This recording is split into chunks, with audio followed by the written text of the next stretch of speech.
चलिए ठीक है। So let's start with change and development in the rural society. देखिए, जो मैं आपको समझाने की कोशिश कर रहा था कि अगर आप रूरल सोसाइटी की बात करते हो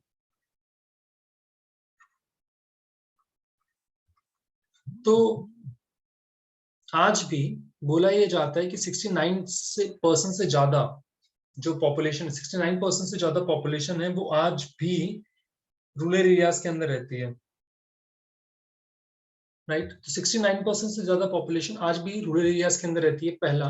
और अगर आप रूरल एरियाज के अंदर रहते हो तो एग्रीकल्चर आपका मेन प्रोफेशन माना जाता है। ठीक है, देखिए, आप एग्रीकल्चर ना बोलकर हम ये बोल सकते हैं एग्रीकल्चर और रिलेटेड एक्टिविटीज।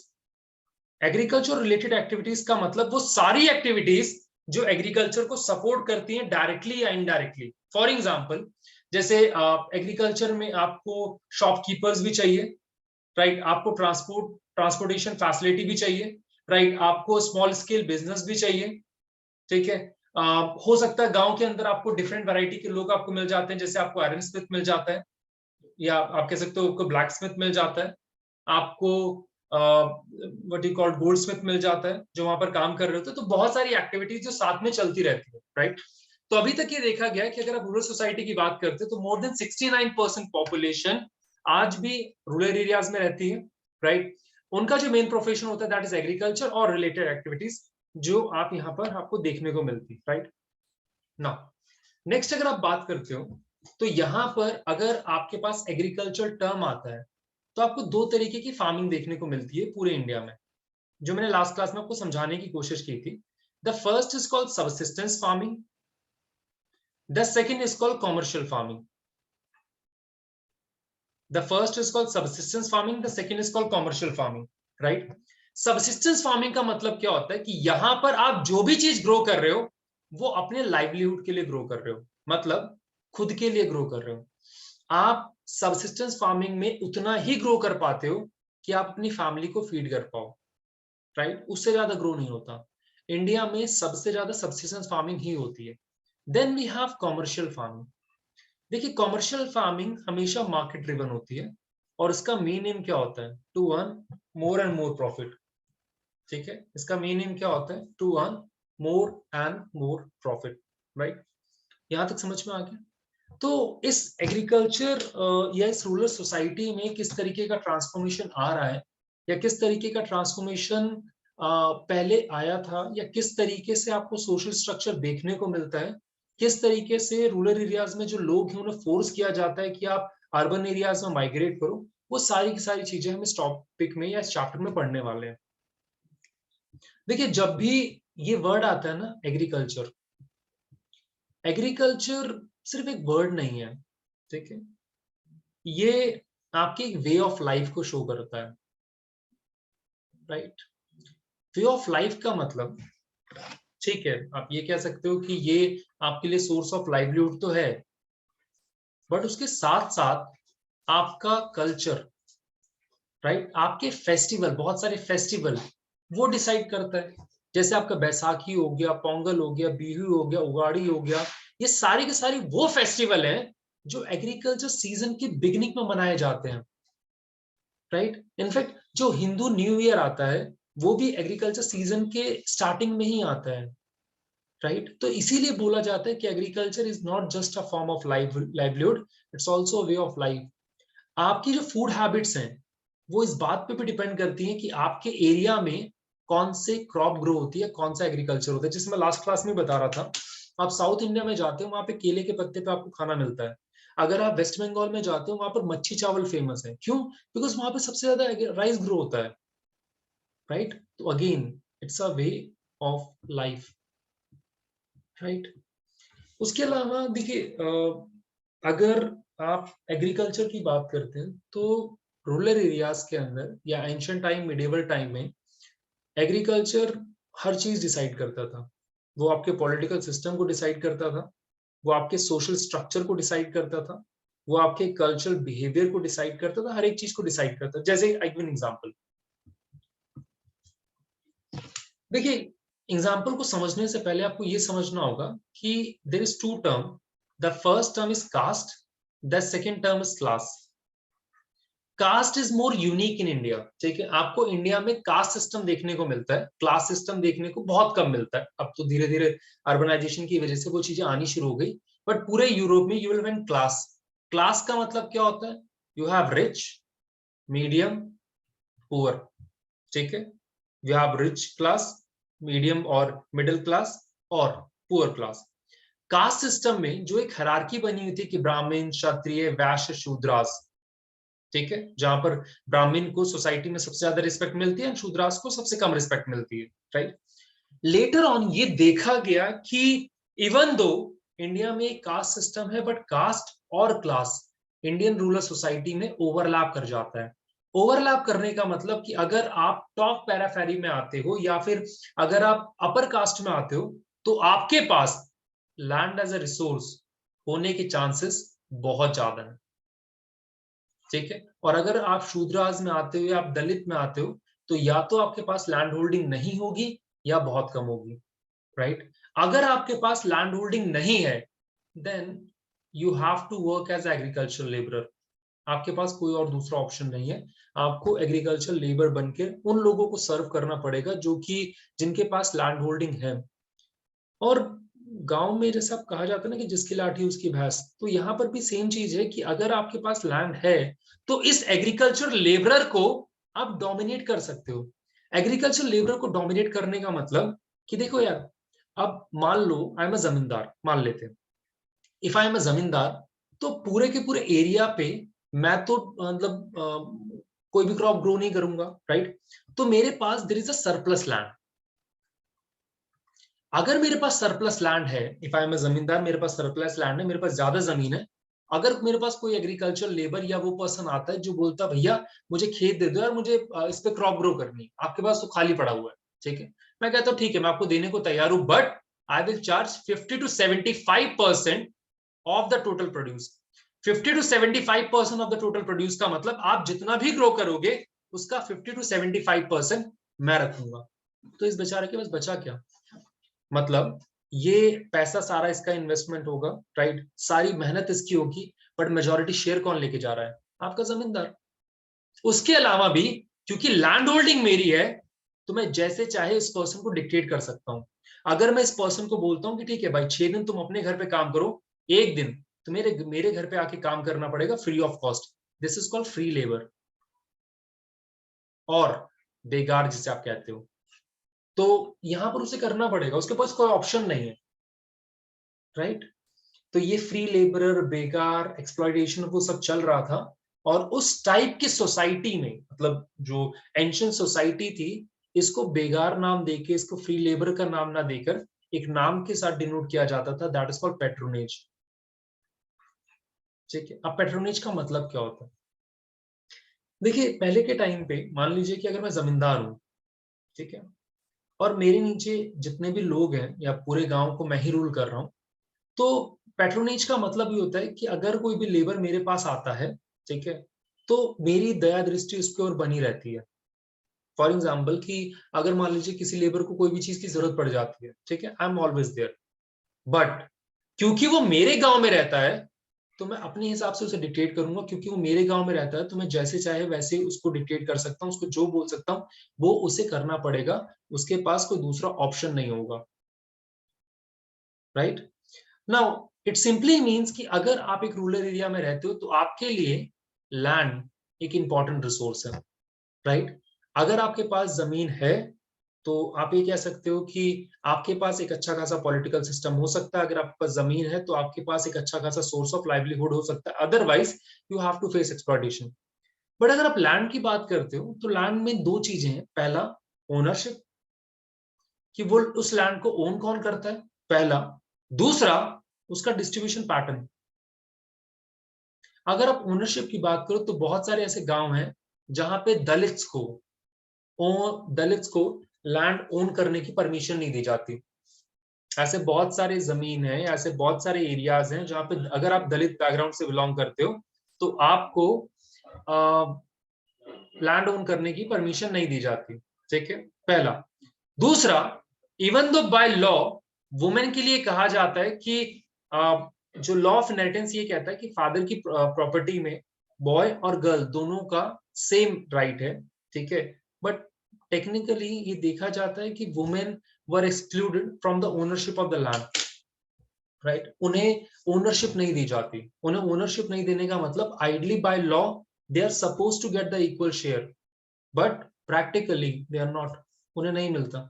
दूसरा, अगर आप डिस्ट्रीब्यूशन पैटर्न की बात करते हो, डिस्ट्रीब्यूशन पैटर्न के अंदर अगर आप रिच लैंडलॉर्ड हो तो आपके पास बहुत सारा लैंड होल्डिंग है। अगर आप मीडियम में लार्ज लैंडलॉर्ड्स हो तो भाई आप इतना ग्रो कर लेते हो कि एटलीस्ट काम चल जाए। बट अगर आप एग्रीकल्चर लेबरर हो then there is a problem, right, क्योंकि मैक्सिमम चांसेस में you have to suffer from the under employment. Under employment का मतलब क्या होता है कि मान लीजिए अगर आप 12 साल के लिए, मतलब 12 महीने के लिए काम करने के लिए अवेलेबल हो, आपको 3 महीने 4 महीने ही काम मिलेगा, under employment, right. Job secure नहीं है। अगर मान लीजिए आपके पास खुद की जमीन है तो आप ये श्योर हो कि भाई मुझे खुद ग्रो करना है, मेरी जमीन है, कुछ ना कुछ निकल के आ जाएगा। बट यहाँ पर अगर आप देखते हो तो जो एग्रीकल्चर लेबरर हैं उनके पास कुछ सियोरिटी नहीं है कि उन्हें कुछ मिलेगा या नहीं मिलेगा।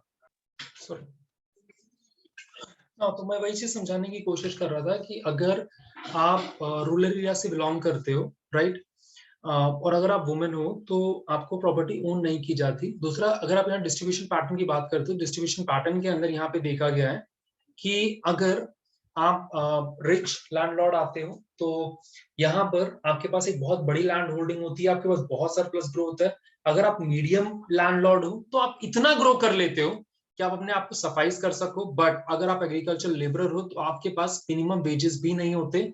मैक्सिमम चांसेस के अंदर आपको अनएम्प्लॉयमेंट के थ्रू ही गुजरना पड़ता है। एंड यही वो रीजन है कि इंडिया में बोला जाता है कि कास्ट और क्लास दोनों ही ओवरलैप करते हैं, कास्ट और क्लास दोनों ही एक साथ में चलते हैं। हाँ, कुछ जगहों पर एक्सेप्शन देखने को मिलती है कि अगर आप ब्राह्मण फैमिली से बिलोंग करते हो तो ब्राह्मण बहुत ज्यादा लैंड को ओन नहीं करते, राइट, तो वो लैंड ओनरशिप बहुत कम होती है ब्राह्मण की, एंड इसीलिए आप उन्हें एग्रीगियन बेस से थोड़ा अलग रखते हो, एग्रीगियन सोसाइटी से अलग रखते हो। So most of the area के अंदर जो क्लास डोमिनेट करती है, सोशियोलॉजिस्ट थे which is called M N Srinivas, उन्होंने एक बात बोली। उन्होंने बोला कि हर एक गांव के अंदर एक डोमिनेंट कास्ट होता है, ठीक है। अब डोमिनेंट कास्ट क्या होता है मैं समझाऊंगा आपको। हर एक गांव के अंदर एक डोमिनेंट कास्ट होता है। जैसे अगर आप यूपी की बात करते हो, यूपी और हरियाणा में there is a Jat and Rajput, right. अगर आप कर्नाटका की बात करते हो तो वहां पे लिंगायत है। अगर आप आंध्र प्रदेश की बात करते हो तो वहां पे रेड्डीज हैं। नाउ ये वो लोग होते हैं जो उस एरिया में डोमिनेट करते हैं, राइट। नाउ अब क्योंकि यहां पर हमने टर्म पढ़ा है डोमिनेंट कास्ट, तो हमें ये पता होना चाहिए कि डोमिनेंट कास्ट का मतलब क्या है, ठीक है। यहां तक समझ में आ गया, ठीक है। नाउ इस चीज को समझने के लिए कि डोमिनेंट कास्ट क्या होता है, आइए पहले ये टॉपिक पढ़ते हैं कॉलोनियल पीरियड वाला, कि डोमिनेंट कास्ट का मतलब क्या होता है। देखिए अच्छा रीजा, मुझे एक बात बताओ, डोमिनेंट का मतलब क्या होता है? और जब हम किसी के ऊपर रूल करते हैं, अपना मतलब हक जताते हैं। जब आप किसी के ऊपर रूल करते हो या जब किसी के ऊपर आप अपना हक जताते हो, राइट, तो दैट इज डोमिनेंट क्लास, हाँ ठीक है। मतलब नाउ अब मुझे यार एक चीज बताओ, यहां पर अगर आप पहले के सिस्टम की बात करते थे तो ये जो डोमिनेट कास्ट आप बार बार बोल रहे हो, जाट, पाटीदार, राजपूत, ये इतने डोमिनेंट कैसे हो गए? उसका एक रीजन था, रीजन समझने की कोशिश करना। एक्चुअली हुआ क्या कि डोमिनेंट कास्ट ना या डोमिनेंट क्लास अचानक से पैदा नहीं हुआ। पहले क्या होता था, हर एक गांव में या मतलब हर एक क्लस्टर में एक लोकल राजा होता था, ठीक है, जो उस पूरे एरिया को डिक्टेट करता था। आपको पता है कि इंडिया में मतलब कॉलोनियल पीरियड आने से पहले, ब्रिटिशर के आने से पहले जो गांव थे उनके ऊपर कुछ राजा महाराजा वो रूल करते थे और पूरा मतलब बहुत सारे गांव उनके अंडर में आते थे, राइट। जब ब्रिटिशर यहाँ पर आए तो उन्होंने देखा कि यार अगर मुझे इस पूरे एरिया को रूल करना है, ठीक है, तो रूल करने के लिए मुझे पैसा चाहिए। और इंडिया में आने का जो मेन मकसद था हमारा, that is to earn money. India में आने का जो मेन मकसद था वो क्या था? पैसा कमाना। उस टाइम पे क्योंकि इंडिया में बहुत ज्यादा इंडस्ट्रीज नहीं थी, तो आपके लिए सबसे बेसिक सोर्स पैसा कमाने का क्या था? एग्रीकल्चर। आप एग्रीकल्चर के थ्रू ही पैसा कमा सकते थे, बट द प्रॉब्लम इज कि अगर आप एग्रीकल्चर के थ्रू पैसा कमाने जाते हो, एग्रीकल्चर में पैसा इज नॉट सेटल्ड, राइट? पैसे का एक रेगुलर फ्लो नहीं होता। उसका एग्जांपल है कि मान लो आपकी आज नहीं 2 दिन बाद क्रॉप ग्रो हुई, या आपने आज हार्वेस्ट नहीं किया 3 महीने बाद हार्वेस्टिंग सीजन हुआ, हो सकता है क्रॉप फेल हो जाए, राइट? हो सकता है कि आप जो क्रॉप ग्रो कर रहे हो वो इतना सरप्लस हो जाए कि बिकी ना रहा हो। तो एग्रीकल्चर में कभी भी जो इनकम है वो सर्टेन नहीं होती, बट ब्रिटिशर को एक सर्टेन इनकम चाहिए थी, राइट? क्योंकि ब्रिटिशर को एक सर्टेन इनकम चाहिए थी, तो वो एक सिस्टम लेकर आए which is called zamindari system. 1793 के अंदर वो एक सिस्टम लेकर आए which is called zamindari system. अब ये जमींदारी सिस्टम क्या काम करता है ये देखते हैं। जमींदारी सिस्टम में उन्होंने क्या किया? उन्होंने बोला कि ब्रिटिशर के नीचे वी विल अपॉइंट जमींदार, ठीक है? ब्रिटिशर के नीचे हम जमींदार रखेंगे, जमींदार के नीचे आपके फार्मर्स होंगे, ठीक है? देन आपके पीजेंट्स होंगे, राइट? ना मुझे समझ नहीं आया, फार्मर और पीजेंट दोनों सेम ही तो होते हैं? नहीं, there is a difference. Farmer आप उस पर्सन को कहते हो who are able to grow surplus, ठीक है? फार्मर आप उस पर्सन को कहते हो जो सरप्लस ग्रो कर पा रहा हो। सरप्लस ग्रो करने का मतलब वो इतना ग्रो कर पा रहा हो कि मार्केट की नीड्स को सेटिस्फाई कर सके। पीजेंट ये होता है जो सिर्फ और सिर्फ अपने लिए ग्रो करता है। उस बेचारे के पास इतनी बड़ी लैंड होल्डिंग नहीं होती, उस बेचारे के पास इतना बड़ा एरिना नहीं होता, उस बेचारे के पास इतने पैसे नहीं होते कि वो मार्केट की नीड को पूरा कर पाए। वो उतना ही ग्रो कर पाता है कि अपने और खुद की फैमिली को फीड कर पाए, राइट? तो यहां पर क्या किया ब्रिटिशर्स ने? इन लोकल राजा को एज अ जमींदार अपॉइंट किया और बोला भैया आप इनसे टैक्स निकाल के दो हमें, ठीक है? तो होता ये था कि ब्रिटिशर को जमींदार टैक्स देता था और जमींदार इन सभी से टैक्स लेता था। जमींदार को ये पता था कि उसे ब्रिटिशर को जो टैक्स देना है वो रेगुलर पीरियड ऑफ टाइम के अंदर देना है, इसीलिए वो इन फार्मर्स को बहुत ज्यादा एक्सप्लॉइट करता था। वो इन फार्मर्स से जितना ज्यादा पैसा निकाल सकता है वो निकालने की कोशिश करता था। इसी फेज में देखा गया कि जब सब जमींदारी सिस्टम रही, जमींदारी सिस्टम में या तो प्रोडक्शन स्टैगनेंट रहा या फिर डिक्लाइन हो गया, ठीक है? दूसरा, तो आपको ये दिख रहा है कि जमींदार की पावर है। दूसरा अगर देखा जाए तो ब्रिटिशर एक और सिस्टम लेकर आए which is called ryotwari system. South में रैयत का मतलब होता है फार्मर। तो यहां पर पता है कोई क्लस्टर नहीं था या पहले से कोई लोकल राजा रूल नहीं करता था, इसीलिए ब्रिटिशर ने बोला कि हम आपसे डायरेक्टली डील करेंगे, मतलब रैयत से हम डायरेक्टली पैसा लेंगे। क्योंकि यहां पर कोई मिडल मैन नहीं था, कोई जमींदार नहीं था, इसीलिए इनका एक्सप्लॉइटेशन कम होता था, ब्रिटिशर इनसे डायरेक्टली पैसा लेते थे, राइट?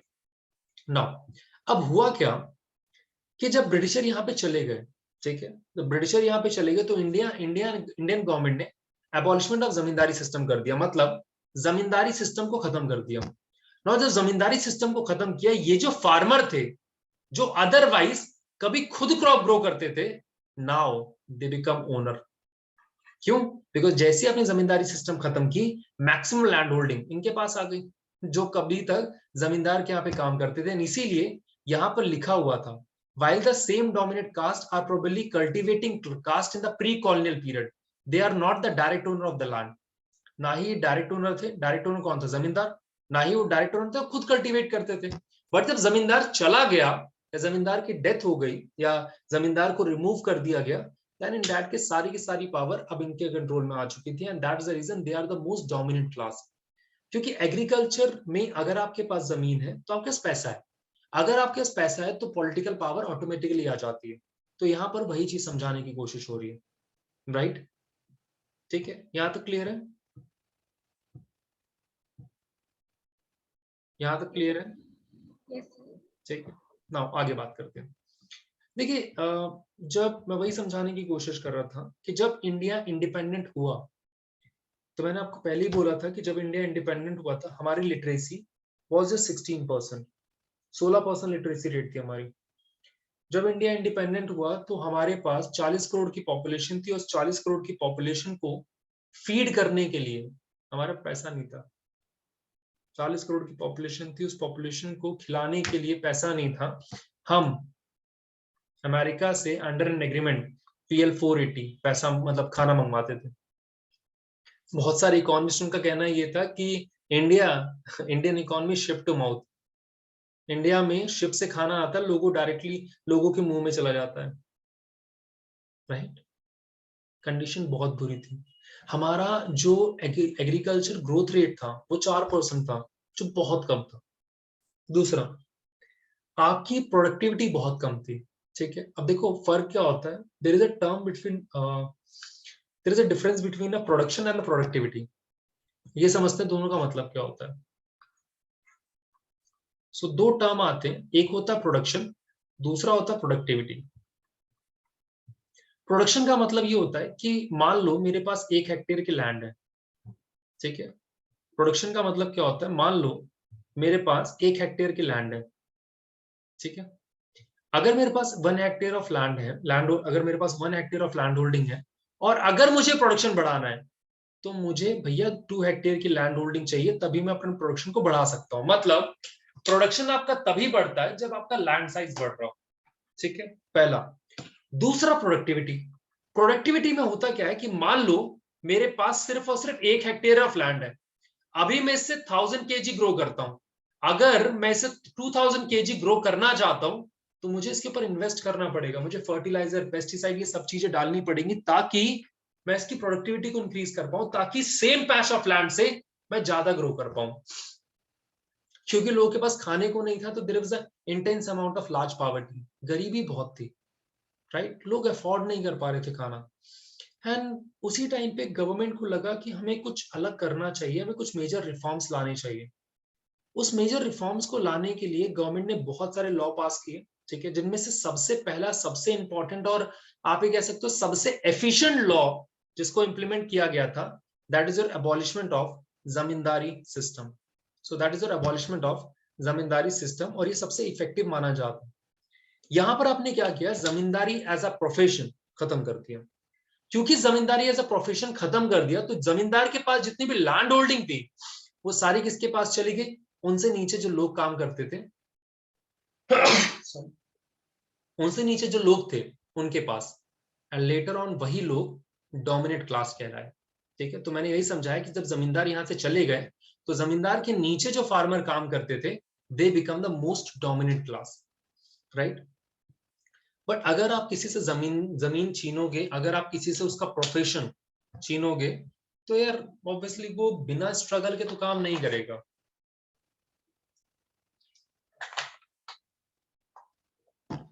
बिना स्ट्रगल के तो नहीं मानेगा। अगर आपको बच्चे से एक चॉकलेट भी छीननी होती है ना, तो वो भी रोना, चिल्लाना, गाना वाना सब कर देता है। सो द फैक्ट वाज कि जब जमींदार से उनकी लैंड होल्डिंग छीनी जा रही थी, तो उन्होंने प्रोटेस्ट किया, उन्होंने सुप्रीम कोर्ट में जाकर मतलब पिटीशन फाइल की, उन्होंने सब कुछ काम किया, बट बहुत ज्यादा सक्सेसफुल हो नहीं पाया, राइट। सो जमींदारी सिस्टम तो खत्म हुई, बट जमींदारी सिस्टम की वजह से अगर आप ये मानो कि लैंडलॉर्ड्स खत्म हो गए, तो आपका मानना गलत है। अगर आपको लगता है कि जो टेनेंसी एक्ट है, राइट, जो शेयर क्रॉपिंग सिस्टम है, अगर वो बदल गया, तो भी आपकी गलत है। यहां पर सिर्फ हुआ क्या कि उस हायरार्की में, जो हायरार्की आपकी जमींदार से शुरू होकर शेयर क्रॉपर तक जाती थी, आप उसमें से आपने जमींदार हटा दिया। पूरा सिस्टम वैसे ही काम कर रहा है, राइट। दूसरा दूसरा यहां पर ये बोला गया, जो दूसरा एक्ट लेकर आए, which is called tenancy abolishment and regulation act. Tenancy abolishment and regulation act. अब tenancy abolishment and regulation act का मतलब क्या होता है, वो समझते हैं। देखिए, tenancy abolishment and regulation act का मतलब ये होता है कि, जैसे एग्जांपल देता हूँ, अगर आपके घर पे कोई किराएदार रहता है, ठीक है, तो आप लोगों ने उनके साथ एक रेंट एग्रीमेंट बनवाया होगा। Rent agreement most of the cases के अंदर 11 महीने बनता है, ठीक है, फिर उसको रिन्यू किया जाता है किसी और के नाम पे। क्योंकि अगर एक पर्सन एज अ टेनेंट, किराएदार आपके घर पे बहुत लंबे टाइम तक रहना शुरू कर देता है, तो उसके पास कुछ राइट्स आ जाते हैं। ठीक है, आप उसको बिना नोटिस दिए निकाल नहीं सकते, राइट? वो कोर्ट में अपीयर कर सकता है, बहुत सारी चीजें हैं जो वो कर सकता है। अभी तक होता ये है कि जब यहाँ पर कोई भी पीजेंट किसी भी जमींदार के पास जाता था पहले, तो जमींदार को बोलता था, जमींदार साहब वो थोड़ी जमीन चाहिए थी, वो खेती करनी है, वो कहता ले जा। ठीक है, तो जमींदार की मर्जी होती थी, उसको ये लैंड दे रहा है, वो लैंड दे रहा है, ये लैंड दे रहा है, वो लैंड दे रहा है। कभी एक ही फार्मर 10 सालों से 15 सालों से सेम पैच ऑफ लैंड पे काम कर रहा होता है, बट जमींदार जब चाहे उसको रिमूव कर सकता है, जमींदार जब चाहे तो उससे टैक्स बढ़ा सकता है, जमींदार जो चाहे वो कर सकता है। तो यहाँ पे जो टेनेंट थे, जो बहुत टाइम से उसकी फील्ड पे काम कर रहे थे, उन लोगों के पास कोई सिक्योरिटी नहीं थी। उन लोगों के पास कोई भी, आप ये कह सकते हैं कि ऑप्शन नहीं था, उनके पास कोई भी एक वेल प्रूफ डॉक्यूमेंट नहीं थे कि वो वहां पर काम कर रहे हैं, राइट ना। तो जब गवर्नमेंट ने टेनेंसी रिमूवल एक्ट लेकर आए, वो tenancy abolishment and regulation act लेकर आए, तो उनका मानना ये था कि हम टेनेंसी को, पूरी टेनेंसी को एक साथ खत्म कर देंगे और यहाँ पे जो टेनेंट्स है हम उनको सिक्योरिटी प्रोवाइड करेंगे। बट कुछ एरियाज के अंदर, चाहे वेस्ट बंगाल है, केरला है, जम्मू कश्मीर है, वहां पर छोड़कर बहुत जगहों पर ये टेनेंसी एक्ट काम नहीं किया। उसके पीछे रीजन था। रीजन ये था कि मान लो मैं कोई टेनेंट हूँ, ठीक है, मैं कोई किराएदार हूँ या मुझे किसी की जमीन चाहिए किराए पे। मैं जमींदार के पास गया, जमींदार को बोला कि साहब मुझे जमीन चाहिए। जमींदार ने कहा ठीक है ले जा भाई, जमीन काम कर ले। तो मैं कहता हूँ यार मुझे कुछ डॉक्यूमेंट पे आप मुझे लिख के दो कि आप मुझे जमीन दे रहे हो, मतलब काम करने के लिए। जमींदार क्यों लिख के देगा? और क्योंकि जमींदार के पास already money power, muscle power होती थी, क्योंकि जमींदार के पास ऑलरेडी बहुत सारे लठाल होते थे, तो आप बहुत ज्यादा डिबेट एंड डिस्कशन भी नहीं कर सकते थे। तो यहाँ पे जो टेनेंसी एक्ट था वो तभी लागू होता जब लोगों के पास, टेनेंट के पास कोई भी डॉक्यूमेंटेशन आता। डॉक्यूमेंटेशन तो था नहीं, तो बहुत ज्यादा अच्छी तरीके से इंप्लीमेंट नहीं हुआ। नेक्स्ट अगर आप यहाँ बात करते हो, तो third and the major is land ceiling act. Land ceiling act में बोला गया किसी भी एक पर्सन के पास एक फिक्स्ड अमाउंट से ज्यादा, एक फिक्स्ड अमाउंट से ज्यादा लैंड होल्डिंग नहीं हो सकती। ठीक है, यहां पर ये बोला गया लैंड रिफॉर्म के अंदर कि किसी भी पर्सन के पास एक फिक्स लैंड से ज्यादा, एक फिक्स अमाउंट से ज्यादा लैंड होल्डिंग नहीं हो सकती। अगर वो प्रोडक्टिव लैंड है तो ये जो लैंड होल्डिंग है वो कम होगी। अगर ये अनप्रोडक्टिव लैंड है तो ये जो आपने लिमिट लगाई है वो थोड़ी ज्यादा होगी। ठीक है, यहां तक समझ में आ गया? तो मैंने वही चीज बोली कि अगर प्रोडक्टिव लैंड है तो लो सीलिंग होगा, अनप्रोडक्टिव लैंड है तो बहुत ज्यादा सीलिंग हो सकती है, मतलब बढ़ जाएगा ना। अब गवर्नमेंट ने क्या किया? गवर्नमेंट ने बोला कि यार जिसके पास भी एक्सेस लैंड होल्डिंग होगी ना, जिसके पास ज्यादा लैंड होल्डिंग होगी, हम उससे ले लेंगे। बट प्रॉब्लम ये थी, आप पता कैसे करोगे कि किसके पास ज्यादा लैंड होल्डिंग, किसके पास कम लैंड होल्डिंग? दूसरा, इसकी जिम्मेदारी आपने स्टेट गवर्नमेंट को दी, और स्टेट गवर्नमेंट में जो जमींदार थे उनका एक वर्चस्व था, उनका एक इन्फ्लुएंस था, तो वो इंप्लीमेंट नहीं होने देते थे। तीसरा, बहुत सारे लूप होल्स थे। लूप होल्स का मतलब जैसे यहाँ पर बोला गया कि अगर कोई सेपरेटेड वाइफ है, ठीक है, अगर कोई डाइवोर्स्ड है, राइट, और वुमेन है, तो उससे उसकी प्रॉपर्टी नीचे नहीं जाएगी, उसको कंसिडर ही नहीं किया जाएगा, राइट। तो यहाँ पर बहुत सारे ऐसे जमींदार थे जिन्होंने क्या किया, जिन्होंने अपनी, इवन तो अपनी वाइफ के साथ ही रहते थे, बट अपनी वाइफ को डाइवोर्स दिया, क्योंकि लैंड सीलिंग एक्ट ये कहता था कि जो सेपरेट वुमेन का शेयर है, ठीक है, वो हम इंक्लूड नहीं करेंगे, राइट। दूसरा, कई बार क्या होता था कि जो ये लोग थे उन्होंने बेनामी ट्रांसफर किए थे। बेनामी ट्रांसफर का मतलब वो अपने रिश्तेदारों के नाम पे, अपने नौकरों के नाम पे ट्रांसफर कर देते थे। इवन नौकर को भी नहीं पता कि उसके पास इतनी बड़ी लैंड होल्डिंग है, पर ठीक है, जो जमींदार है उसने उसके नाम पे की, ठीक है, करने के बाद बोल दिया भैया कि मतलब है तो आपकी, बट किसी और के नाम पे चल रही है। दिस इज कॉल्ड बेनामी ट्रांजिशन। तो इस टाइम पे जो बेनामी ट्रांजिशन थे वो बहुत ज्यादा हो रहे थे। तो गवर्नमेंट ने एक्ट लिए, गवर्नमेंट ने चेंजेस लाने की कोशिश की, बट उस चेंजेस से बहुत ज्यादा इफेक्ट मतलब आपको देखने को नहीं मिला। आपका जो, आप ये कह सकते हो कि जो लैंड डिस्ट्रीब्यूशन पैटर्न है वो हमेशा अनइक्वल ही रहा था। ठीक है, पॉवर्टी खत्म करने की कोशिश की थी बट इफेक्ट मिला नहीं था। चलो ठीक है, नेक्स्ट जो हम बात करने वाले हैं that is a green revolution and social consequence. ठीक है, एक इंपॉर्टेंट टॉपिक है एंड अभी तक जो आपका सिलेबस में दिया हुआ है, मतलब सीयूईटी के सिलेबस में दिया हुआ वो यहीं से शुरू होता है। तो अभी तक जो मैंने आपको समझाया वो एक बेस था। ठीक है, उस बेस के अंदर आप ये जानने की कोशिश करते हो कि ये ग्रीन रेवोल्यूशन का बैकग्राउंड क्या है, राइट, जहां पर लोगों के पास कुछ भी नहीं है। आप एक बैकग्राउंड समझने की कोशिश करते हो कि किस तरीके का बैकग्राउंड था जब ये ग्रीन रेवोल्यूशन की हमें जरूरत पड़ी। तो वो सारी चीजें, देखिए, इन सब चीजों की शुरुआत होती है 1965 से। 1965 में इंडिया और पाकिस्तान का वॉर होता है।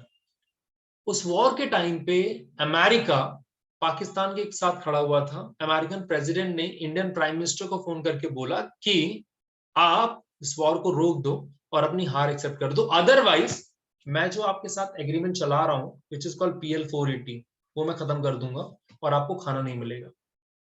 उस टाइम पे जो लाल बहादुर शास्त्री थे, लाल बहादुर शास्त्री ने बोला कि हमारे लिए इज्जत ज्यादा इंपॉर्टेंट है रेदर देन फूड। तो ठीक है, आपको एग्रीमेंट रखना हो नहीं रखना हो हमें फर्क नहीं पड़ता, हम इस वॉर को कंटिन्यू रखेंगे। चलिए, तो अमेरिका ने PL 480 खत्म कर दिया, राइट। इंडिया में फूड क्राइसिस बहुत ज्यादा बढ़ चुकी थी। इसी टाइम पे लाल बहादुर शास्त्री ने एक नारा दिया था, जय जवान जय किसान। नाउ 1966-67 के अंदर जब इंदिरा गांधी प्राइम मिनिस्टर बनी तो उन्हें पता था कि इंडिया के सामने सबसे बड़ी और सबसे मेजर प्रॉब्लम यही है, फूड क्राइसिस। तो उस टाइम पे करें क्या? तो देखा ये गया कि उन्होंने कहीं पढ़ा था कि मैक्सिको में सेम पैच ऑफ लैंड से अपनी प्रोडक्शन को ऑलमोस्ट डबल कर लिया है। ठीक है, तो उन्होंने यार MS स्वामीनाथन, जिनको आप फादर ऑफ ग्रीन रेवोल्यूशन कहते हैं, उनको बोला यार जाओ मैक्सिको घूम के आओ। जब वो मैक्सिको घूमने गए, वहां पर चीजों को स्टडी किया, स्टडी करके जब इंडिया आए तो उन्होंने उन्हें बोला, प्राइम मिनिस्टर को बोला कि अगर हमें एग्रीकल्चर प्रोडक्शन को इंक्रीज करना है तो हमें ग्रीन रेवोल्यूशन करना होगा। ग्रीन रेवोल्यूशन में आप ट्रेडिशनल सीड्स को छोड़कर HYV seed, high yielding variety of seeds use करते हो, आप फर्टिलाइजर यूज करते हो, पेस्टिसाइड यूज करते हो, तो वो सारी चीजें यूज करते हो, राइट। अब सवाल ये उठता है कि जब HYV सीड, फर्टिलाइजर, पेस्टिसाइड ये बना कौन रहा है? International agencies. ये बना कौन रहा है? आपकी MNCs, राइट। तो अल्टीमेटली फायदा MNCs को हो रहा है, बट ठीक है, हमें अपना प्रोडक्शन इंक्रीज करना था। नाउ जब इंदिरा गांधी ने बोला कि ठीक है यार आप इसको ग्रो कर सकते हो, HYV seed, fertiliser, pesticide, but उन्हें बोला गया कि देखिए आप ग्रीन रेवोल्यूशन उसी एरिया में कर सकते हो जहां पर वाटर सरप्लस है, जहां पर पानी है, बिकॉज HYV सीड्स को बहुत ज्यादा पानी चाहिए एंड इसीलिए सबसे पहले उन एरियाज को चूज किया गया जहां पर वाटर की अवेलेबिलिटी होती है। फॉर एग्जाम्पल पंजाब हो गया, वेस्टर्न यूपी हो गया, आंध्र प्रदेश हो गया, तमिलनाडु। ये first wave of green revolution package के अंदर आने वाले लोग थे, राइट, आने वाले स्टेट थे। देखिए, ग्रीन रेवोल्यूशन का इम्पैक्ट ये हुआ कि हमारा जो एग्रीकल्चर प्रोडक्शन था इम्प्रूव हुआ, नो डाउट काफी अच्छा इम्प्रूव हुआ। जो आप ये कह सकते हो कि जो गवर्नमेंट ने डिसीजन लिए थे, राइट, वो अच्छा साबित हुआ। और आज इंडिया की हालत ये है कि हम 140 करोड़ की पॉपुलेशन को फीड करते ही करते हैं, प्लस हम बहुत सारी कंट्रीज को फूड प्रोवाइड करते हैं। ठीक है, तो दैट वाज अ ट्रांजिशन जो हमें यहाँ पे देखने को मिला। उसके अलावा देखा जाता है यार कि अभी तक जब अपने ग्रीन रेवोल्यूशन की बात की तो ग्रीन रेवोल्यूशन में कुछ पॉजिटिव पॉइंट ही नजर आए, जैसे कि प्रोडक्शन बढ़ गया, प्रोडक्टिविटी बढ़ गई, राइट, यू बिकम सरप्लस। कल तक आप दूसरी कंट्री के सामने भीख मांगते थे, अब दूसरी कंट्री को आप एक्सपोर्ट कर रहे हो, तो बहुत बड़ी चीज थी, right. But it also come out with certain criticism. ठीक है, it also come out with certain criticism. Certain criticism का मतलब यहां पर ये बोला गया कि भैया ग्रीन रेवोल्यूशन में क्योंकि आपको HYV सीड चाहिए, फर्टिलाइजर चाहिए, पेस्टिसाइड चाहिए, तो यहां पर जो ग्रीन रेवोल्यूशन का मेजर फायदा हुआ है वो सिर्फ और सिर्फ मीडियम एंड लार्ज फार्मर्स को ही हुआ है। ठीक है, तो ग्रीन रेवोल्यूशन का अगर किसी को सबसे ज्यादा फायदा हुआ है तो मीडियम और लार्ज फार्मर को ही हुआ है। क्योंकि ये वही लोग थे जो चीजें परचेज कर सकते थे, ये वही लोग थे जो मार्केट के लिए बना सकते थे। एक एग्रीकल्चर जो सिर्फ खुद के लिए प्रोड्यूस करता था, उसके पास इतना पैसा थोड़ी होगा कि वो मार्केट के लिए प्रोड्यूस कर पाए, वो सरप्लस ग्रो कर पाए, तो उसकी पॉसिबिलिटी बहुत कम थी।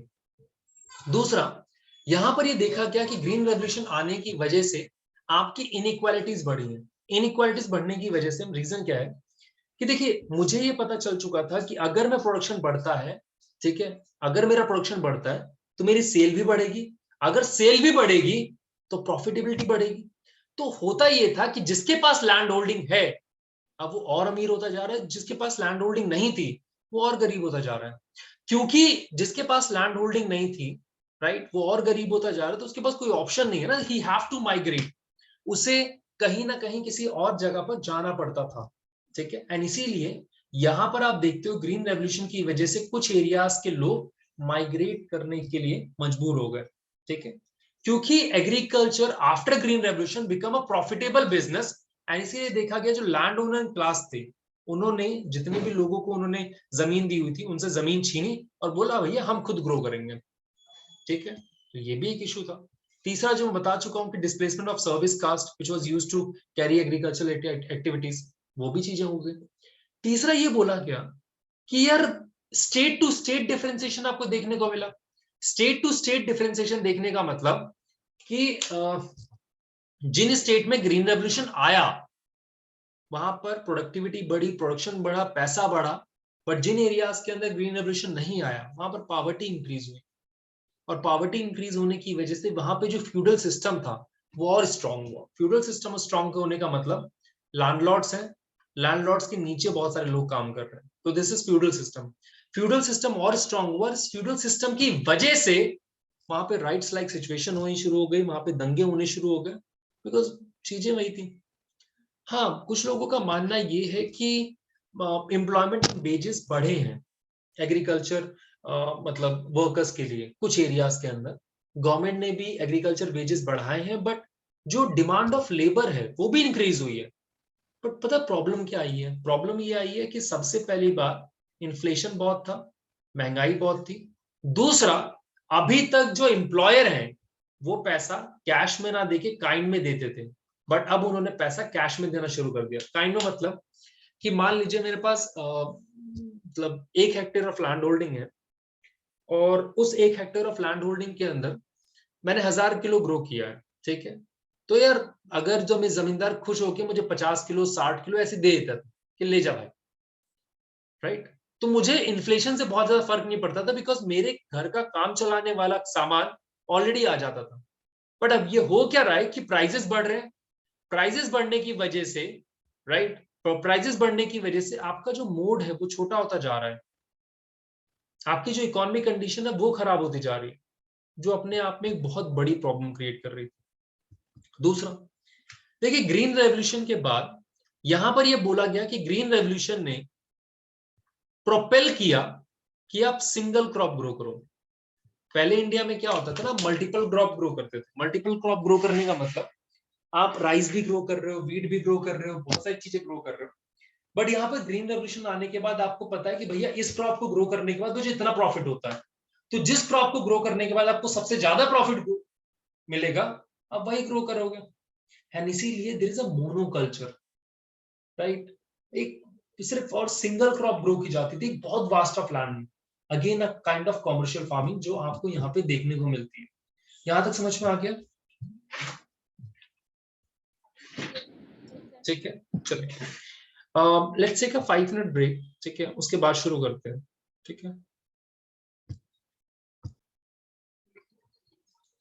चलिए आगे देखते हैं। देखिए, तो मैंने यहाँ पर वही चीज समझाई कि ग्रीन रेवोल्यूशन ने फोर्स किया बहुत सारे फार्मर्स को कि आप मल्टी क्रॉप जो अभी तक आप ग्रो करते थे, you move to the monocrop regime. Monocrop का मतलब आप एक सिंगल क्रॉप ग्रो करो पूरे पैच ऑफ लैंड के ऊपर, राइट ना, जिसकी वजह से दो तीन चीजें और हुई। पहला, अगर आप एक बहुत बड़ी फील्ड पे सिर्फ एक ही क्रॉप ग्रो करते हो, इट सिंपली मीन्स आप पूरा का पूरा मार्केट के ऊपर डिपेंडेंट हो। पूरा का पूरा मार्केट के ऊपर डिपेंडेंट होने का मतलब, आप अगर मार्केट में अगर बहुत ज्यादा सरप्लस आता है या मार्केट में अगर डिमांड बढ़ती है तो आपका प्रॉफिट बढ़ेगा, अगर मार्केट में डिमांड कम हो जाती है तो आपकी प्रॉफिटेबिलिटी कम हो जाएगी, आपका प्रॉफिट खत्म हो जाएगा, राइट। तो वो भी एक इशू था, ठीक है। दो उसके अलावा जो हमने यहाँ पर बात की थी कि देखिए इसकी वजह से जिन एरियाज के अंदर ग्रीन रेवोल्यूशन आया था वो प्रॉस्पर हो गए, जैसे पंजाब, हरियाणा, वेस्टर्न यूपी। जिन एरियाज के अंदर ग्रीन रेवोल्यूशन नहीं आया था वहां पर उनका डिक्लाइन शुरू हो गया, राइट। देखो सेकंड ग्रीन रेवोल्यूशन की बात हुई थी। सेकंड ग्रीन रेवोल्यूशन आपने ड्रायर स्टेट के अंदर लगाना शुरू किया था। ड्रायर स्टेट जैसे कि आपका राजस्थान हो गया, आपका गुजरात वाला प्रोविंस हो गया, मध्य प्रदेश हो गया, तेलंगाना वाला रीजन हो गया। इस एरिया के अंदर आपने ग्रो करने की कोशिश की थी। इस एरिया के अंदर आप फिर से ग्रीन रेवोल्यूशन को लाना चाहते थे, बट इन एरियाज में जैसे ही ग्रीन रेवोल्यूशन आया, उस ग्रीन रेवोल्यूशन में आपने वाटर इंटेंसिव क्रॉप ग्रो करने शुरू कर दिए, जिसकी वजह से क्लाइमेटिक वेरिएशन बहुत आ रहा था, जिसके अंदर क्लाइमेटिक चेंजेस बहुत आ रहे थे। एक दूसरा एग्जांपल देता हूँ, तमिलनाडु वाले एरिया में there is a water scarcity. Tamil Nadu में वाटर स्कार्सिटी बहुत ज्यादा है। क्योंकि तमिलनाडु में वाटर स्कार्सिटी बहुत ज्यादा है, स्टिल तमिलनाडु के जो लोग हैं वो शुगर केन ग्रो करते हैं, which is a water intensive crop. पानी उसे बहुत चाहिए, वो राइस ग्रो करते हैं जिसको पानी ज्यादा चाहिए। तो आप वैसे क्रॉप ग्रो कर रहे हो जिसको पानी की रिक्वायरमेंट बहुत ज्यादा है, राइट। उसके अलावा एक चीज और बोली गई कि जब ग्रीन रेवोल्यूशन आया था तो ग्रीन रेवोल्यूशन ने अपने साथ बहुत होप्स क्रिएट की थी। होप्स क्रिएट करने का मतलब यहां पर ये बोला गया था ग्रीन रेवोल्यूशन आने के बाद सब कुछ बदल जाएगा, ये हो जाएगा, वो हो जाएगा। बट आज जिस जगह पे हम खड़े हैं वहां पर कुछ ऐसे वर्ड्स हमें सुनाई देते हैं, जैसे ऑर्गेनिक फार्मिंग, जैसे पर्माकल्चर। ये कुछ वैसे वर्ड्स हैं जो हमें बताते हैं कि हमें फिर से उन्हीं दिनों में वापस जाना चाहिए जब ये ग्रीन रेवोल्यूशन नहीं होता था। क्यों? बिकॉज एक फार्मर, राइट, एक फार्मर ने बहुत मेहनत से ट्रेडिशनल सीड्स को ग्रो किया था। एक फार्मर के पास बहुत मतलब बहुत अच्छी एक्सपर्टीज होती हैं, बहुत अच्छा ट्रेडिशनल नॉलेज होता है कि लैंड को कैसे टिल्ट करें, कैसे सो करें, कैसे क्रॉप ग्रो करें। बहुत ट्रेडिशनल तरीके से उसने सीड्स को डेवलप करना शुरू किया। वो सारी नॉलेज हाइब्रिड के जमाने में खत्म होती जा रही है, राइट। मतलब हम अगर कोई पर्सन आज ट्रेडिशनल सीड्स यूज करता है, हम बोलते हैं कि ये सीड्स बेकार हैं, जो HYV सीड्स हैं वो ज्यादा प्रोडक्टिव हैं, ज्यादा साइंटिफिक हैं। बट उसकी वजह से जो इन्वायरमेंटल को इम्पैक्ट देखने को इन्वायरमेंट को जो इम्पैक्ट देखने को मिलता है वो बहुत बुरा है, राइट। चलिए देखिए, नेक्स्ट जो हम बात करने वाले हैं that is transformation in the rural society after independence. जो भी अभी तक हमने पढ़ा उसका एक ब्रीफ है। Transformation in rural society after independence, हमें पता था कि ग्रीन रेवोल्यूशन आने के बाद, ठीक है, आप ये देखते हो कि जो फुटलूज पर्सन्स हैं, फुटलूज का मतलब ये होता है, हम आगे पढ़ेंगे, वो लोग जो बहुत फ्रीक्वेंटली मूव करते रहते हैं, लेबरर, माइग्रेंट जो लेबरर होते हैं, राइट, उनकी डिमांड बढ़ गई थी, ठीक है। जो एक फ्री वेज लेबरर की डिमांड इंक्रीज हो चुकी थी, राइट। यहां पर पहले जो आपको पैसा काइंड में दिया जाता था, काइंड मतलब कि भाई मेरे पास गेहूं हो गया, जा गेहूं ले जा, मेरे पास चावल ज्यादा हो गया, चावल लेके चल जाओ। अब हर चीज के लिए कैश दिया जाता है। इवन तो कैश मिलने की वजह से आपके पास चॉइसेस बढ़ जाते हैं, बट अगर इन्फ्लेशन बहुत ज्यादा है तो काइंड बहुत अच्छा रोल प्ले करता था। उसके अलावा यहां पर पहले एक सिस्टम था पेट्रोनेज का। पेट्रोनेज का मतलब कि अगर आप जमींदार के यहाँ पर काम कर रहे हो तो जमींदार आपको अपने बच्चे की तरह पालता था, इवन तो एक्सप्लॉइट करता था, बट अगर आपका सुख है, दुख है, तो उन सब चीजों में वो आपके साथ खड़ा होता था। बट अब यहाँ पर वो चीज नहीं है। यहाँ पर there is a complete commercialisation. Complete commercialisation का मतलब क्या होता है? आप आओ, आप काम करो, उसके बाद जो जमींदार उसको कोई मतलब नहीं है आपसे। आप आए हो, आपने काम किया है, आप पैसे लो, चले जाओ यहाँ से। तो यहाँ पर जैन ब्रेमन वही समझाने की कोशिश करते हैं कि there was a shift from patronage to the exploitation.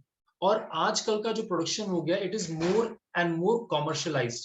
More and more commercialized का मतलब कि भैया अब जो फार्मिंग होती है, it is just like running a multinational company. आपने कुछ लोगों को हायर किया है, वो कुछ लेबरर को हायर करते हैं, लेबरर को हायर करने के बाद तुमने काम किया, जाओ यहाँ से, पैसे लो, निकलो यहाँ से। आपका उस लैंड के साथ कोई बॉन्ड नहीं होता। पहले गांव में जिस खेत में आप काम करते थे उस खेत के साथ अटैचमेंट होती थी, राइट? अब कोई अटैचमेंट नहीं है, आपको तो पता भी नहीं है आज इस फील्ड में काम करना है, कल किस फील्ड में काम करना है। तो इसीलिए बोला जाता है जो कैपिटलिस्ट मोड ऑफ प्रोडक्शन है, जो आपकी कॉमर्शियल फार्मिंग है, it is based on the separation of worker from the means of production, right? दूसरा, इस टाइम पे आपको लेबर की डिमांड बढ़ जाएगी क्योंकि आपको काम बहुत ज्यादा करवाना है। अगर लेबर की डिमांड बढ़ जाएगी तो आपके पास दो ऑप्शन है। पहला, आप जिस एरिया में रहते हो वहां के लेबर यूज करो, बट वहां के लेबर ना अपनी डिमांड को लेकर बहुत ज्यादा कॉन्साइंस होंगे, वो अपने डिमांड को बहुत ज्यादा असर्ट करेंगे। दूसरा, आप माइग्रेंट लेबर को यूज करो। माइग्रेंट लेबर मतलब वो लेबर जो यूपी बिहार इन सब एरिया से आई है। तो मोस्ट ऑफ द केसेस के अंदर क्या होता था कि अगर किसी को एम्प्लॉय करना, वो माइग्रेंट लेबर को करते थे क्योंकि इनको एक्सप्लॉयटेशन करना बहुत ईजी होता था, राइट? अब देखिए, जब ग्रीन रेवोल्यूशन आया, जब इस कॉमर्शियलाइजेशन आया, कॉमर्शियलाइजेशन की वजह से आपका प्रोडक्शन इंक्रीज हुआ, नो डाउट इंक्रीज हुआ। जब प्रोडक्शन इंक्रीज हुआ, ये जो प्रोडक्शन इंक्रीज हुआ है वो किसी कंपनी के लिए एक रॉ मटेरियल की तरह काम करेगा। वो किसी कंपनी के लिए एक रॉ मटेरियल की तरह काम करेगा। जैसे कि अगर आप पोटैटो चिप्स मैन्युफैक्चरिंग कंपनी की बात करते हो, तो पोटैटो अगर ज्यादा बनेंगे तो उसको फायदा होगा, ज्यादा प्रोडक्शन कर सकता है। अगर टमाटो सॉस की बात करते हो, अगर टमाटोज का प्रोडक्शन बढ़ेगा तो उसको ज्यादा फायदा होगा। अगर शुगर केन का प्रोडक्शन बढ़ेगा तो शुगर इंडस्ट्री को फायदा होगा। वो सारी चीजें हो रही हैं, ठीक है? तो यहाँ पर वो चीजें होनी शुरू होती हैं, राइट? तो इसकी वजह से हुआ क्या कि जब आपका सरप्लस प्रोडक्शन है तो बहुत सारी इंडस्ट्रीज ने भी आपकी तरफ देखना शुरू कर दिया कि भैया इनके पास ज्यादा प्रोडक्शन हो रहा है, तो क्यों ना एक काम कर, इनका एक्सेस प्रोडक्शन हम खरीद लें, राइट? जिसकी वजह से गांव के अंदर पैसा आना शुरू हुआ, गांव के अंदर अपॉर्चुनिटीज आनी शुरू हुई। बट जब लोगों ने ये देखा कि कंपनीज का यहां पर इंटरेस्ट बहुत ज्यादा हो रहा है, कंपनीज कुछ पर्टिकुलर टाइप ऑफ क्रॉप्स को खरीद रही हैं, तो उन्होंने भी वही क्रॉप ग्रो करनी शुरू कर दी। आज महाराष्ट्र वाले एरिया में सबसे ज्यादा कॉटन का प्रोडक्शन होता है। क्यों? बिकॉज उन्हें पता है टेक्सटाइल इंडस्ट्री उनसे बहुत आसानी से खरीद लेगी, मार्केट ड्रिवन। और जब स्टेट को ये पता चला, जब गवर्नमेंट को ये पता चला कि ऐसा कुछ हो रहा है, देन इन दैट केस उन्होंने भी रूरल इंफ्रास्ट्रक्चर को डेवलप करना शुरू कर दिया। उन्होंने भी आयरन फैसिलिटीज बनानी शुरू कर दी, रोड्स बनानी शुरू कर दी, इलेक्ट्रिसिटी जनरेट करनी शुरू कर दी। वो सारे काम करने शुरू कर दिए जिससे आप एग्रीकल्चर प्रोडक्शन को और इंक्रीज कर पाओ।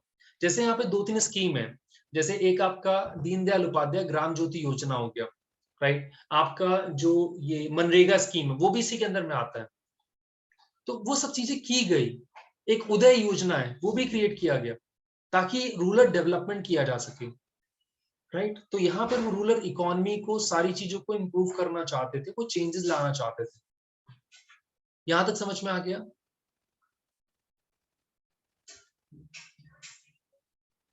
यहां तक समझ में आ गया? ठीक है, चलिए नेक्स्ट। अब देखिए, नेक्स्ट जो टॉपिक हम यहाँ पढ़ने वाले हैं, ठीक है, circulation of labour. Now next जो यहाँ पे डिस्कस करने वाले हैं कि आज सिस्टम कैसे बदला है। तो मैंने वही से समझाने की कोशिश की कि रूरल स्ट्रक्चर के अंदर एग्रीकल्चर में बहुत सारे चेंजेस आने शुरू हो गए। अब पता है, मैं एग्जांपल देता हूँ, ठीक है, फैमिली का एग्जांपल देता हूँ। हमारे गांव में हमारे पास काफी अच्छी लैंड होल्डिंग है, हमारे पास काफी अच्छी जमीन है।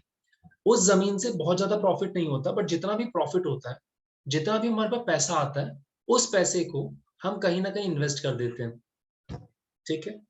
जस्ट इमेजिन कि वो एरियाज जो एग्रीकल्चर रिच प्रोविंस में आते हैं, जैसे आंध्र प्रदेश है, यूपी वाला पार्ट है, पंजाब हरियाणा है, जिसमें डोमिनेंट कास्ट का बहुत रोल है, उन्होंने क्या किया, एग्रीकल्चर, क्योंकि प्रोडक्शन बढ़ा, प्रॉफिटेबिलिटी बढ़ी, तो उस प्रॉफिट को उन्होंने नए नए वेंचर्स में डालना शुरू कर दिया, राइट? जब उन्होंने नए नए वेंचर्स में डालना शुरू कर दिया, नए नए बिजनेस में इन्वेस्ट करना शुरू कर दिया, तो उस इन्वेस्टमेंट की वजह से एक डाइवर्सिफिकेशन आ चुका था। इस इन्वेस्टमेंट की वजह से जो नए नए एंटरप्रेन्योरल आइडियाज आ रहे थे, राइट?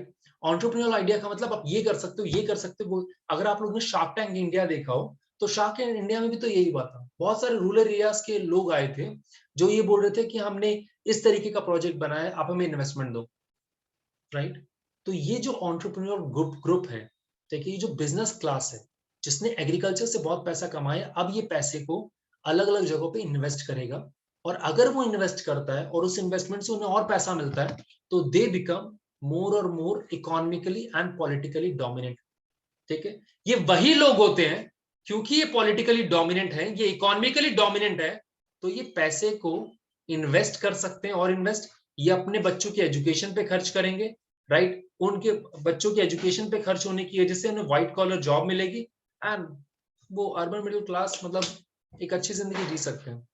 तो यहाँ पर मोस्ट ऑफ द केसेस के अंदर जो आपको इंडस्ट्रियलाइजेशन देखने को मिल रहा था, वो कुछ ऐसे ही देखने को मिल रहा था कि आपके पास एक डोमिनेट क्लास है, उसके पास पैसा आया, उसने बिजनेस खड़ा किया, बिजनेस से पैसा आया, उसने बच्चों के एजुकेशन पे खर्च किया, बच्चे मोर डेवलप होते हैं, वो और बिजनेस स्टार्ट करते हैं, this is the virtuous cycle जो क्रिएट होती है।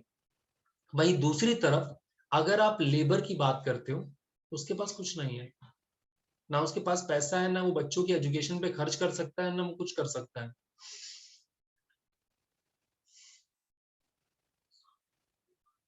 राइट। तो आई गेस यहां तक समझ में आ गया, यस राइट। दूसरा, कुछ एरियाज के अंदर, जैसे आप केरला की बात करो, केरला में डेवलपमेंट अलग तरीके से हुआ था। केरला में डेवलपमेंट अलग तरीके से होने का मतलब कि वहां पर जो पॉलिटिकल मोबिलाइजेशन हुआ, जो रीडिस्ट्रीब्यूशन, मतलब जो अपने लैंड रिफॉर्म के बारे में पढ़ा, उसकी वजह से एक मेजर चंक आपका रूरल एरिया से अर्बन एरियाज में माइग्रेट करके गया। एक मेजर चंक आपका आप ये कह सकते हो कि गल्फ कंट्रीज में गया, और गल्फ कंट्री में जाने के बाद वहां से वो पैसे भेजता था, जिसकी वजह से जो रूरल इकोनॉमी है वो इकोनॉमी और इंप्रूव कर रही थी, राइट। तो आज अगर आप केरला की बात करते हो तो केरला में you will find a kind of mixed economy. Mixed economy का मतलब यहाँ पर एग्रीकल्चर भी डोमिनेट करता है, उसके साथ साथ जो आपका रिटेल सेल और सर्विसेज हैं वो भी डोमिनेट करती है। ठीक है, यहां तक समझ में आ गया, राइट। चलिए दूसरा देखिए, मैं आपको ये ऑलरेडी समझा चुका हूँ, circulation of labour. Circulation of labour के अंदर मैं ऑलरेडी आपको बता चुका हूँ कि फुटलूस लेबर क्या होते हैं। मैं ऑलरेडी आपको बता चुका हूँ कि किस तरीके से जो लोग हैं वो रूरल एरिया से अर्बन एरिया में मूव करते हैं, किस तरीके से जो लोग हैं वो एक प्रॉस्पेरस एरियाज की तरफ मूव कर रहे हैं। तो वो सब चीजें हम ऑलरेडी डिस्कस कर चुके हैं। नेक्स्ट, ठीक है, नेक्स्ट इंपॉर्टेंट पार्ट जो हमें यहाँ देखने को मिलता है, that is globalization, liberalization and rural society. देखिए ग्लोबलाइजेशन का मतलब क्या होता है, right. So let's talk about globalization. Globalization का मतलब क्या होता है, interconnection and integration of market. So इसका मतलब क्या होता है, ग्लोबलाइजेशन का मतलब क्या होता है, interconnection and integration of market. Interconnection and integration of market का मतलब, एक second,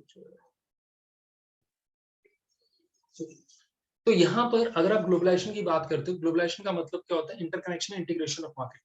interconnection integration of market का सिंपल सा मतलब होता है कि जैसे मैं एग्जांपल देता हूं, अगर आप दिल्ली की बात करते हो, दिल्ली की जो अनियन मार्केट है, ठीक है,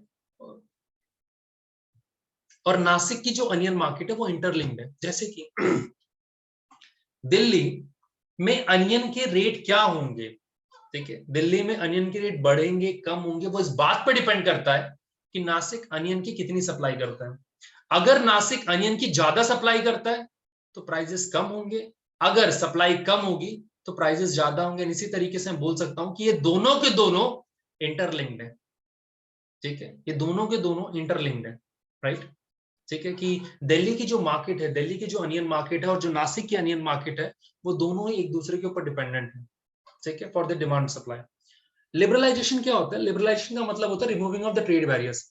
removing of the trade barriers का मतलब, पहले के टाइम पे इंडिया में एक क्लोज्ड इकोनॉमी थी। इंडिया में क्लोज्ड इकोनॉमी मतलब कि दो चीजें थी, देखिए, एक आपकी बात आती है क्लोज्ड इकोनॉमी, दूसरा आपका होता है ओपन इकोनॉमी। क्लोज्ड इकोनॉमी का मतलब क्या होता है? देखिए जैसे अभी अगर मैं इस कैबिन का जो गेट है वो बंद कर दूं, कोई भी पर्सन अगर यहाँ पर आ रहा है तो उसको मेरी परमिशन चाहिए, राइट? तो it's a feature of closed economy. Closed economy का मतलब यहाँ पर गवर्नमेंट ने अपने आप को क्लोज करके रखा हुआ था। हमने ये बोला था कि हम किसी भी बाहर की कंट्री के साथ अनटिल मोर रिक्वायर्ड हम ट्रेड नहीं करेंगे, ठीक है? हम सेल्फ सफिशिएंसी के ऊपर बिलीव करते थे। हमें ये लगता था कि हमारी जो इंडस्ट्रीज हैं उन्हें खुद ग्रो करना चाहिए, हमारी जो इंडस्ट्रीज हैं उन्हें सेल्फ सफिशिएंट बनना चाहिए, राइट? तो this is the past of the closed economy. Now अब ये बैरियर, मतलब अब ये क्लोज्ड इकोनॉमी बनाने के लिए हमने क्या किया? हमने बहुत सारे बैरियर्स लगाने शुरू कर दिए, ठीक है? बैरियर्स का मतलब हमने बहुत सारे टैरिफ लगाने शुरू कर दिए, बहुत सारे हमने टैक्सेस लगाने शुरू कर दिए, वो सब चीजें हमने शुरू की थी, बैरियर्स लगाने शुरू कर दिए। 1991 में क्योंकि इंडिया के हालात बदल रहे थे तो हमें अपने आप को ओपन इकोनॉमी में शिफ्ट करना पड़ा, जो आप लोग इको में पढ़ोगे, राइट? तो we have this open economy. अब हुआ क्या कि जब 1980s और 1990s में हमने अपनी इकोनॉमी को ओपन करना शुरू किया तो हमें WTO, जो वर्ल्ड ट्रेड ऑर्गेनाइजेशन है, जिसको पहले GATT के नाम से जाना जाता था, उनकी हर एक पॉलिसी को मानना पड़ता था, ठीक है? उन्होंने हमें फोर्स किया कि ग्लोबल मार्केट के लिए, उन्होंने हमें फोर्स किया कि ग्लोबल मार्केट के लिए आप अपने इंपोर्ट को ओपन करो, ठीक है? हमें करना पड़ा, राइट? उन्होंने हमें ये बोला कि आप अपने फार्मर को सब्सिडी नहीं दे सकते। क्यों? राइट? क्योंकि उन्होंने बोला, देखो आइडली ना आज भी यूएसए और इंडिया का केस चल रहा है WTO में, ठीक है? इंडिया में यार आप ये मानिए कि मोर देन 50% पॉपुलेशन एग्रीकल्चर के ऊपर डिपेंडेंट करती है। इंडिया में मोस्टली जो एग्रीकल्चर होता है सबसिस्टेंस के लिए होता है, खुद को फीड करने के लिए होता है।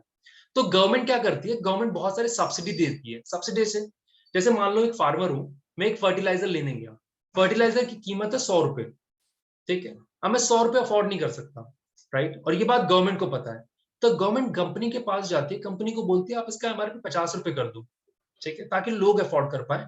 जो बचा हुआ 50 रुपए है मैं आपको अलग से दे दूंगा, दिस इज सब्सिडी।